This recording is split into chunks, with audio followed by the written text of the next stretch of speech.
It's trivia time. All right, France trivia this week. Who's excited? I like France. I've been to France. Have you been to France? I have been to France. Oh wow, we've both been to France. Yeah. It's a pretty place. It is. They don't speak a lot of English there except in Paris. It's very weird. Yeah, no, I was in the south. There's not a whole lot of English. Yeah, I stopped in Honfleur, and they don't speak English, and I was just speaking French for all of my friends and apologizing to everyone, saying we're Canadian, so my friends didn't know any French, and they're like, oh, it's okay. I tried my best speaking French. I had to feed them sentences so that they could talk. They were like, how do you say this in French? And I'm like, you say it like this. There you go. Yeah. We'll get started just in a minute. Yeah, if you guys could comment your names, I already see someone has, just so we know who's playing for the prize draw at the end of this. We'll just get started in a minute.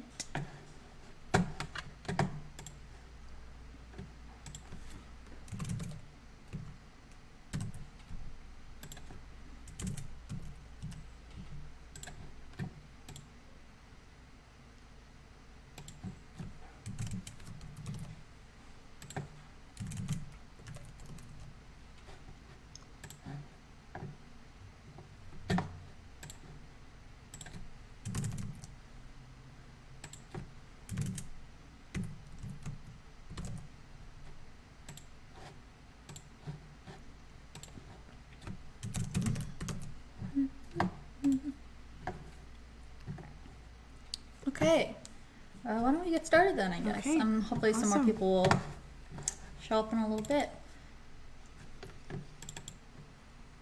So do you guys have like a favorite French pastry? I'd love to know. I really like crepes, but I mean, obviously there's so many different kinds. Do you have a favorite, Cameron? I do like crepes, but I think croissants take the cake for me. They take the crepe for you. They take the crepe. Ha ha ha ha ha ha ha. That was really funny.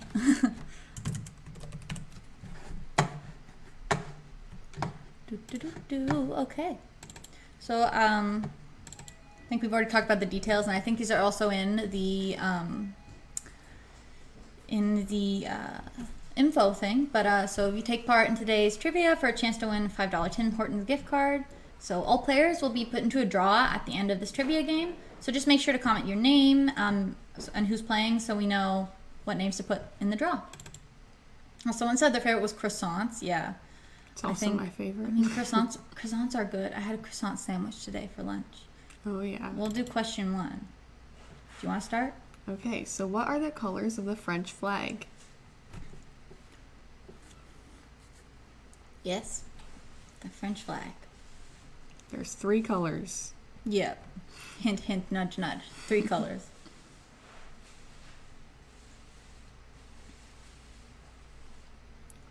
Oh, we'll see if we get any answers here. There you go. Yeah.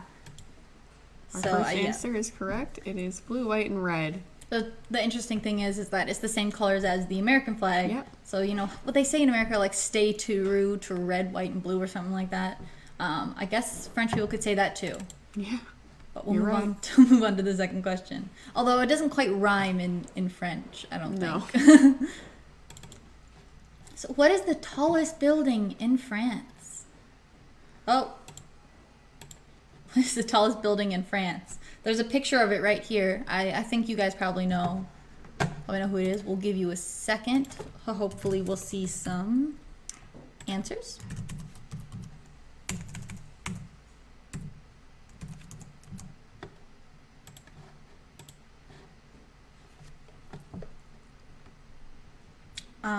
Have you been on this place? No, I haven't. You haven't? Really? No. You went to France, so you didn't stop at Paris? No, I did not. That's so weird. I went to the Riviera. Oh, okay. Mm-hmm. Yeah, so someone's got the right answer there. So it's the Eiffel Tower. So the Eiffel Tower was built in the year 1889. It's 1,600. Sorry, it's 1,063 feet tall. It's repainted every 7 years, but there are 20,000 light bulbs that light up the Eiffel Tower every night, and there are 16,065 steps from the bottom up to the top of the Eiffel Tower. Really fun fact about the Eiffel Tower, this was, I just remember this from like grade school, is just the Eiffel Tower. There was this guy around when it was made, because they didn't like the Eiffel Tower when it was made, but this guy hated it so much, but he would eat lunch in the Eiffel Tower every day. And when people asked him, they're like, you hate the Eiffel Tower, you don't like how it looks, so why do you eat in it every day? And he said it's the only place you can't see the Eiffel Tower in Paris. We'll move on to question 3, but isn't that funny?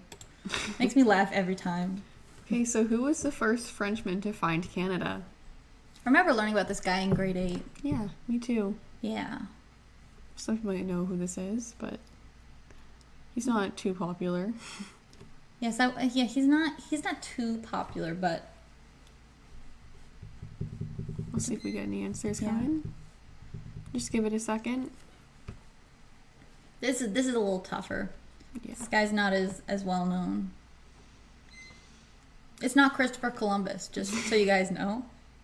He's not French either, but okay, I think we'll move on. We haven't seen any answers yet, but so the answer is Samuel de Champlain.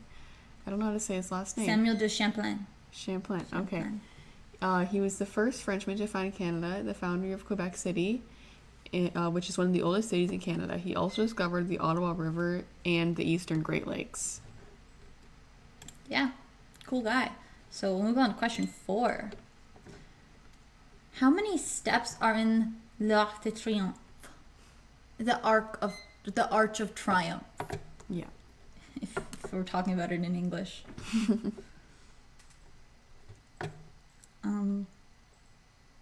Yeah, so I went to Paris, so I've actually been up there.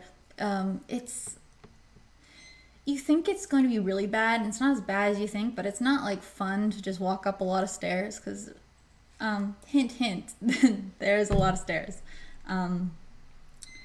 But they have on like one level, like before you just go up to the top, there's just like those coin presses. Okay. So you just get like a little coin press of L'Arc de Triomphe.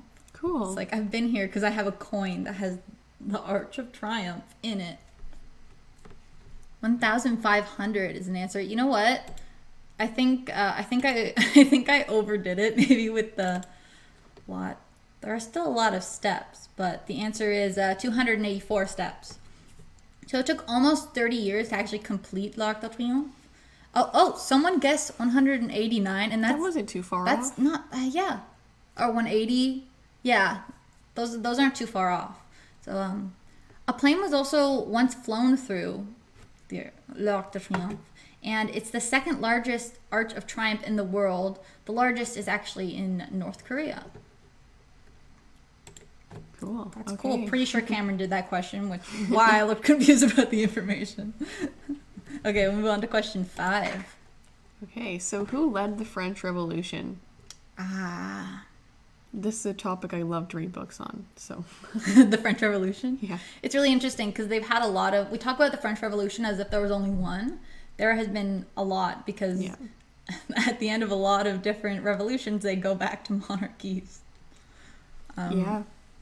What are they? They had their 5th one, I think, a while ago.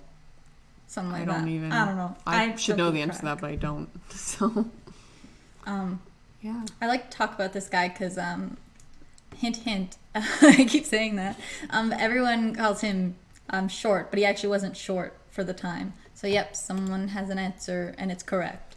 It was Napoleon Bonaparte. So Napoleon was the first French emperor and a military leader. And during the French Revolution, Napoleon led and strategized war against many nations in Europe and is now considered one of the greatest military leaders of all time. And the phrase Napoleon complex exists because people who didn't like Napoleon spread the rumor that he was short. He was actually 5'7", which was about average height for a Frenchman in the late 1700s when he was alive. Just for reference, average height usually goes up within time. Yeah. So 5'7" in the 1700s actually was pretty average. We'll move on to question 6.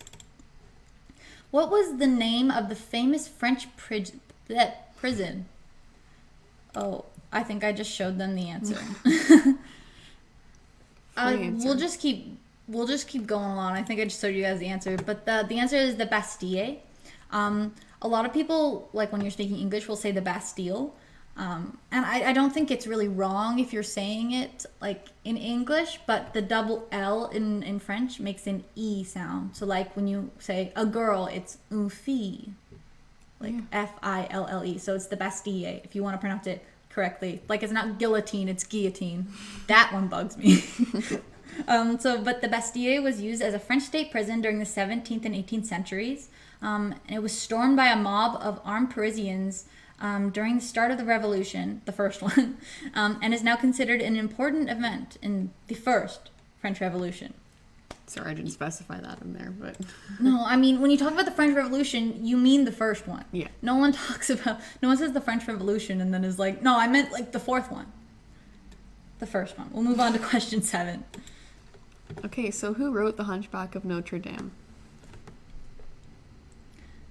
I think it's really fun, though, to just say Notre Dame. Really makes people mad. It makes me mad when people say it, when people honestly think that's how it's said, but it's French. It's really not, I mean, it's not that bad. I get annoyed over silly things, so. I think some people might know the answer to this one. We'll see. But... Maybe, yeah. Yeah, he was a pretty famous French author. But I'm not seeing an answer yet, but why don't we move on? Okay. Keep chugging along. Okay, so the answer is Victor Hugo, and Victor Hugo is one of the most famous French writers in history. He was also a poet and talented artist, and he wrote The Hunchback of Notre Dame to try and help preserve and save the cathedral as it was coming apart at the time. And now everyone goes to Paris and is like, I have to see. They want to see it. My friend I didn't go with him when we were in Paris, and he met Josh Gad, the guy who plays like Olaf and does a bunch of other stuff, in the Notre Dame in Paris, and I was so mad because I didn't go because I didn't want to wait in the long line. Anyways, move on to question 8. Infuriating. What famous musical is about the French Revolution? The first one. I'm going to keep saying that because I think it's funny, but when we talk about the French Revolution, it's just the first one. Just a hint, it is in French. It was originally a book written in French. And yeah, I see an answer. Yeah. A lot of people know this one. Yeah. It's very famous. So the answer is Les Miserables. So Les Miserables is a musical written about the French Revolution, the first one. But it was first a novel written by Victor Hugo, who also wrote The Hunchback of Notre Dame. The novel Les Miserables is considered one of the longest novels in history, and it took Victor Hugo over 15 years to write the novel. It's been translated into 21 different languages, and the musical is considered one of the greatest musicals of all time. Which is crazy. Very long book. Yeah. Anyways, question 9. Okay, so what museum in Paris is home to the Mona Lisa painting? I'm sure everyone knows what the Mona Lisa is, so we'll see if they know where it is. Yeah. You know what the Mona Lisa is. You probably know who painted it even. But do you know where it is right now? Right this minute. We'll see. Yep, we'll see. Really interesting thing, the guy who painted the Mona Lisa was also the first person to ever draw a perfect circle by hand. Oh, I didn't know that. So yeah. Okay, so you have a first answer, and it's correct. The answer is the Louvre. And the Louvre Museum in Paris is home to the famous Mona Lisa painting painted by Leonardo da Vinci, and it is the biggest museum in the world. It is also the most visited museum in the world, So it's the biggest one and the most common, most visited museum in the world.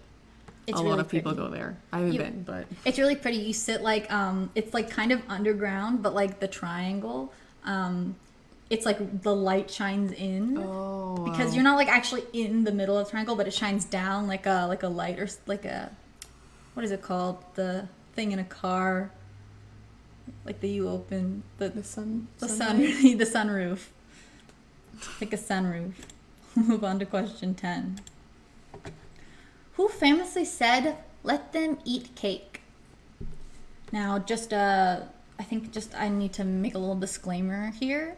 I'm pretty sure she didn't say actually cake, but she said like something like brioche, which is like a fancy cakey bread thing. but that it's basically cake, but technically not exactly what she said. I just want to put that out there. But yeah. See, I see someone already got it. A few people have already said it right. So the answer is Marie Antoinette. So Marie Antoinette once famously said, "Let them eat cake," after learning about the bread shortage that was causing starvation in France, while cake was obviously more unattainable than bread. This caused many people to dislike her, and it showed how she really didn't know how bad the current issues were. She was also the last queen of France before the first France Revolution. So, yeah. Move on to question 11. Okay, so what is the national motto of France? This one might be a little more difficult, but you can write it in French or English. I will tell you, it is just 3 words. Just 3. It's just 3 words, and they're just like together, like they're commaed together. Yeah. As if like these are the 3 traits that they admire in people, kind of thing. So someone said c'est la vie. It should be. It's a good guess. It's a pretty good guess. I think we can move on to the answer though. So the answer is... Oh, yeah, someone just said it. Yeah, there's 3 words: liberty, equality, and then fraternity. Yeah, liberty, equality, or fraternity. Just 3 words. Yep. Move on to question 12. So what is the name of the river that flows through Paris? This is also this week's Beanstack code. The answer to this, which I will say after we give you guys a minute to answer. I think you guys probably know this. Pretty famous river. Real famous. We'll see if anyone knows the name of this one. It's pretty famous, really will. So yeah. There you go. I see someone, and that is right. So it is the Seine River. So the Seine River is the 3rd longest river in France, and it supplies about half of the water used in Paris. So this week's Beanstack code is just Seine, so SEINE, and that's your Beanstack code. So you can put it in for the little trivia badge for this week. Again, that's SEINE. If you can't remember how to spell it, just look up how to spell the river in France or the river in Paris, and it'll probably come up. Move on to question 13. All right. Which Disney princess movie takes place in France? What was it? We were talking about this. You said, was this your favorite princess, you said, in this movie? I do like this. This is my favorite Disney princess movie. I really liked her, but I could never get over kind of a lot of Disney princesses did things because they wanted to, and she was just really forced into it, but then they almost made it seem like she then wanted to do it. I don't know. I liked it, but I also just couldn't get over that, and that's why I didn't like it as much. So your first answer, which is correct, it's Beauty and the Beast. And Beauty and the Beast takes place in a small town, which is a real town in France called Riquier. I think that's how you say it. I think so. Riquier. And Belle means beautiful in French. And Belle is the first brunette Disney princess. All the other ones before her were like redhead or blonde or black hair. Yeah. It is a good movie, though. Yeah. Anyways, we'll move on to question 14. What is the name of this famous place? You see it behind me? You see it behind us? This is a bit of a harder one, but there was... Should we tell them like what was done there? Sure. Yep. Yeah. If you guys don't know it by seeing it, you might know the name of it if we tell you there was the famous treaty signed there for, I think, was it World War One? I think it's World War One. I think it was World War One. I'm not entirely sure. Might have been pretty sure it was World War One. Let's move on to taking history. So yeah, it's not my major, so I don't really. But I think it's World War One. It's again got that double L in it that makes that E sound in French. Someone answered it, and that is the correct answer. So it's the Palace of Versailles. So both Paris peace treaties were signed at Versailles, And inside the palace, there's a hall of mirrors, which contains 357 mirrors. And the Treaty of Versailles was signed within the hall of mirrors. It's a lot of mirrors. They signed this treaty in a giant hall of mirrors. Could you imagine how weird that is? Okay, we'll move on to question 15. Okay. So, who was the shortest reigning king of France? I didn't know this. I think you put this question on here, and I didn't know it beforehand. Did you? Or I'd heard about it, but I couldn't remember the name. Yeah. I mean, obviously there has to be a shortest reigning king or queen. Yeah. But you never really think about it, and it's insanely short. Yeah. It's not like a few years. I think it's because his father, he was next in line for a throne. His father was, whatever the word for it is, he was kicked off the throne. Mm-hmm. And then he was next, but then the same thing happened to him. So. Oh. Yeah, I don't know. We'll move on. Let's move on to the answer for that. Okay, so the answer is King Louis the 19th, and Louis the 19th was the shortest reigning king of France ever, only being king for a total of 20 minutes. 20 minutes, guys. 20 minutes. 20 minutes. Okay. So, we're just, give us a minute to put in some of these names. More people showed up.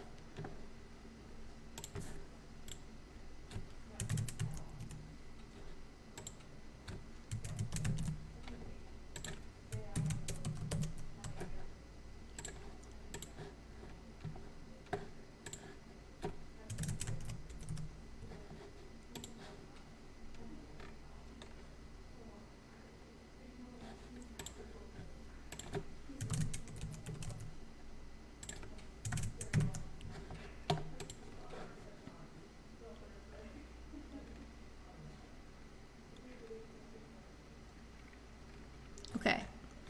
I'll read out who we have on here, and if anyone's name isn't on this list, just comment it down below for us, if you would. So we got Lilia, Odin, Avery, Brinley, Wes, Cordelia, Gracie, Emily, Colin, James, Zachary, Ryan, Jessica, Jacob, Sophia, and Ava. If we missed your name, can you please comment that down below for us? Give you guys a minute to do that. I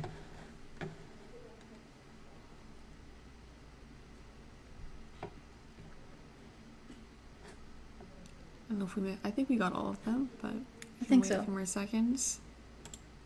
I'll just say them again just in case. We've got Lilia, Odin, Avery, Brinley, Wes, Cordelia, Gracie, Emily, Colin, James, Zachary, Ryan, Jessica, Jacob, Sophia, and Ava. I think we got everyone. Yep. No one's commenting, so. Here we go. We're just going to spin this little wheel thing. You might be able to hear it. I'm not sure if they can hear it or not.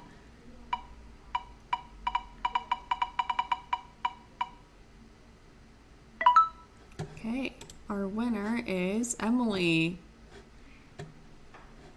So, Emily, you can come down anytime during library open hours to get your $5 Tim Hortons card.